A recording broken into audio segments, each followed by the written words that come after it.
அதாவது இன்றைக்கி பார்த்திங்கன்னா ஒரு லேடிஸ் வந்து அதனுடைய கஷ்டத்தை ஆதாரப்பூர்வமாக பகிர்ந்துக்குது. ஆனால் இது வந்து தமிழக முதலமைச்சர் பார்ப்பாரா, பார்த்த மாதிரி நடிக்கிறாரான்னு தெரியல. வீடியோ ஆதாரங்கள் மூலியமாக கோர்ட்டு எப்படி செயல்படுது, காவல்துறை எப்படி செயல்படுதுங்கிறது வந்து தெரியுது. இன்றைக்கி பார்த்திங்கன்னா கவர்மெண்ட் இடங்கள் அனைத்துமே தனியாருக்கு சொந்தமாகிட்டே இருக்குது. மக்களுக்கு செய்கிறேங்கிறாங்க.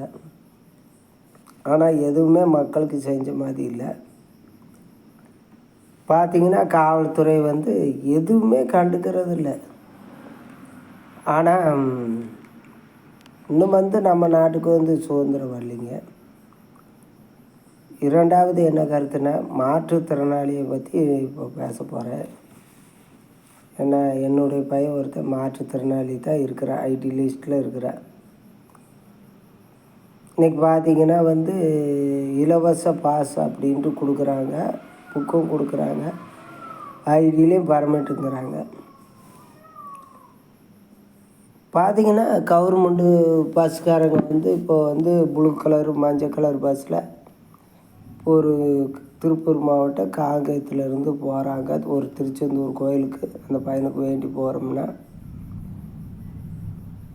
அதில் வந்து இப்போ வந்து என்னென்னா 100 ரூபாய்க்கு 25 ரூபா அந்த கட்டணம் செலுத்தணும்.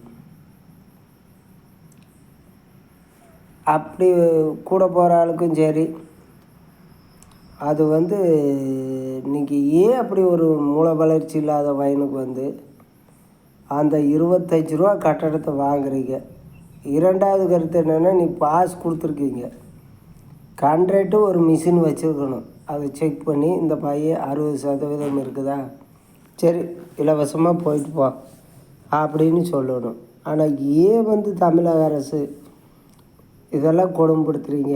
ஒரு ஊனமுற்றோருக்கு அதை வந்து இது என்ன மிஸ்டேக் அப்படின்னா, என் பையனுக்கு வந்து டாக்டருடைய மிஸ்டேக்கு தான். கவர்மெண்ட் ஆஸ்பத்திரியில் பிறந்திருக்கிறா, டாக்டர் மிஸ்டேக்கு தான். நீங்கள் வந்து இன்றைக்கி இப்படி கொடுமைப்படுத்தாதீங்க. இல்லைன்னா மாதம் அவனுக்கு 30,000 ரூபா சம்பளம் கொடுத்துருங்க. மாதத்தோறும் அவன் படுத்துக்கிட்டு வாங்கிட்டு போகிறான், நீ பஸ்ஸில் போனால் காசு கொடுத்து போகிறான். தமிழக முதலமைச்சர் வந்து பிடிக்கிறது இல்லைங்க, வெறுத்து போயிடுது. மாற்றுத்திறனாளி இது விஷயத்தில் வந்து நீங்கள் இது பண்ணிங்கன்னா உங்கள் குழந்தைகளுக்கு நாளைக்கு அதே மாற்றுத்திறனாளி வாய்ப்பு இருக்குது. பார்த்து நீங்கள் வந்து அது மாற்றுத்திறனாளிகளுக்கு வந்து ஃப்ரீயாக விட்ருங்க. பஸ்ஸுகளில் எந்த பஸ்ஸில் வேணாலும் போயிட்டு போகிறாங்க.